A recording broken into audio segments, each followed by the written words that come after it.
السلام علیکم viewers, welcome to channel information T وی۔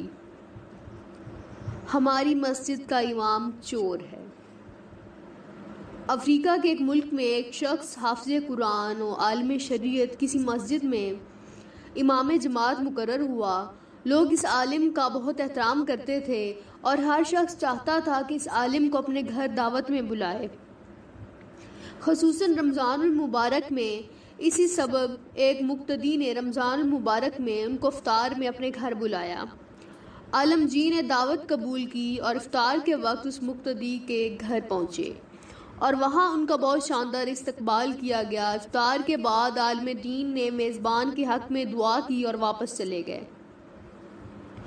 مقتدی کی زوجہ نے عالم کے جانے کے بعد مہمان خانہ کی صفائی ستھرائی کی اور اسے یاد آیا کہ اس نے کچھ رقم مہمان خانہ میں رکھی تھی، لیکن بہت تلاش کے باوجود وہ رقم اس عورت کو نہیں ملی اور اس نے اپنے شوہر سے پوچھا، کیا تم نے وہ رقم لی ہے؟ شوہر نے جواب دیا، نہیں۔ اور پھر اس نے یہ بات اپنے شوہر کو بتا دی کہ مہمان کے علاوہ کوئی دوسرا فرد ہمارے گھر نہیں آیا اور ہمارا بچہ دوسرے کمرے میں تھا، اور جھولے میں رہنے والا اتنا چھوٹا سا بچہ چوری کیسے کر سکتا ہے؟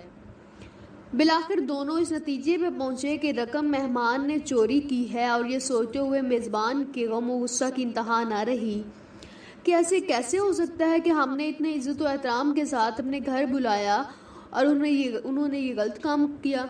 اس شخص کو قوم کے لیے نمونہ عمل ہونا چاہیے تھا، نہ کہ چور ڈکیت۔ غم و غصہ کے عالم میں اس شخص نے حیا کے مارے اس بات کو چھپا لیا، لیکن درعین حال عالم دین سے دور دور رہنے لگا تاکہ اسلام دعا نہ کرنی پڑے۔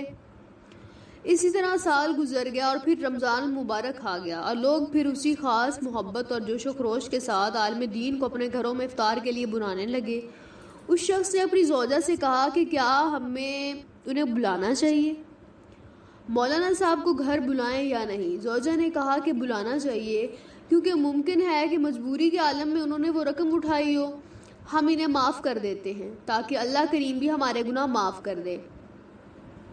پھر اس شخص نے مولانا صاحب کو اسی عزت و احترام کے ساتھ اپنے گھر افطار پر بلایا، اور جب افطار وغیرہ سے فارغ ہو گئے تو میزبان نے مہمان سے کہا، جناب آپ متوجہ ہوں گے کہ سال بھر سے آپ کے ساتھ میرا رویہ بدل گیا ہے۔ عالم نے جواب دیا، ہاں، لیکن زیادہ مصروفیت کی وجہ سے میں تم سے اس کی وجہ معلوم نہ کر سکا۔ میزبان نے کہا، قبلہ میرا ایک سوال ہے اور مجھے امید ہے کہ آپ اس کا واضح جواب دیں گے۔ تو ویورز، اس میزبان کا کیا سوال تھا، یہ جاننے کے لیے میری ویڈیو اینڈ تک دیکھیں۔ میرا چینل انفارمیشن ٹی وی لازمی سبسکرائب کریں، بیل آئیکن پریس کریں تاکہ میری آنے والی ہر نئی ویڈیو آپ تک پہنچتی رہے۔ ویڈیو کو لائک کریں، کمنٹس کریں اور آگے شیئر کرنا نہ بھولیں۔ جی، اس نے کہا کہ قبلہ میرا ایک سوال ہے اور مجھے امید ہے کہ آپ اس کا واضح جواب دیں گے۔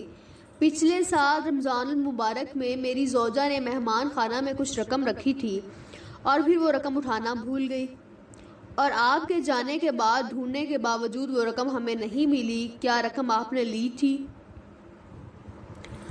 جی، تو عالم دین نے کیا کہا؟ عالم دین کہتے ہیں کہ ہاں میں نے لی تھی، ہاں میں نے رقم لی تھی۔ میزبان حیران پریشان ہو گیا اور عالم جی نے اپنی بات جاری رکھتے ہوئے کہا کہ جب میں مہمان خانہ سے جانے لگا تو میں نے دیکھا کہ کاؤنٹر پر پیسے رکھے ہوئے ہیں۔ چونکہ تیز ہوا چل رہی تھی اور نوٹ ہوا سے ادھر ادھر اڑ رہے تھے، لہٰذا میں نے وہ نوٹ جمع کیے اور میں وہ رقم فرش کے نیچے یا کہیں اور نہیں رکھ سکا کہ ایسا نہ ہو کہ تم وہ رقم نہ ڈھونڈ سکو اور پریشان ہو جاؤ۔ اس کے بعد عالم نے زور سے اپنا سر ہلایا اور اونچی آواز میں رونا شروع کر دیا، اور پھر میزبان کو مخاطب کر کے کہا کہ میں اس لیے نہیں رو رہا کہ تم نے مجھے چوری کا الزام لگایا، اگرچہ یہ بہت دردناک ہے، لیکن میں اس لیے رو رہا ہوں یا اس لیے کر رہا ہوں کہ 365 دن گزر گئے اور تم میں سے کسی نے قرآن کریم کا ایک صفحہ بھی نہیں پڑھا، اور اگر تم قرآن کو ایک بار کھول کر دیکھ لیتے تو تمہیں رقم مل جاتی جو وہاں میں نے رکھی تھی۔ یہ سن کر میزبان بہت تیزی سے اٹھا اور اٹھ کر قرآن مجید اٹھا کر لایا اور جلدی سے کھولا اور اس کی مکمل رقم قرآن مجید میں رکھی نظر آ رہی تھی۔ تو ناظرین، یہ حال ہے آج ہم مسلمانوں کا کہ سال بھر بھی قرآن نہیں کھولتے اور اپنے آپ کو سچا اور حقیقی مسلمان سمجھتے ہیں۔ آئیے اپنا جائزہ لیجئے اور اپنے اندر سوچئے، جھانک کر دیکھیے، کیا ہم اپنے آپ کو سچا اور حقیقی مسلمان کہلانے کے حقدار ہیں؟